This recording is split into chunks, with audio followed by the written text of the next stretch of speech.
ఎందుకంటే అమ్మా ఇది because this is a very very pure word, pure. There is nothing I can talk against it. Purity.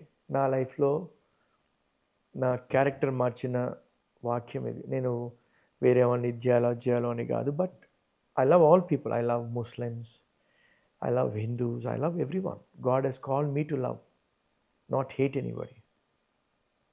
ప్రేమించమన్నాడు కానీ వాడిని ద్వేషించు, వాడిని కొట్టు, వాడిని చంపు అని చెప్పలే.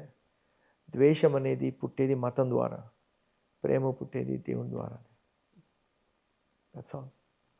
So you will know every tree by their fruits. You will know every tree by their fruits. Every religion is known by their actions. That's all. I don't say anything about. ఇంకా దానికంటే ఎక్కువ చెప్పాల్సిన పని లేదు.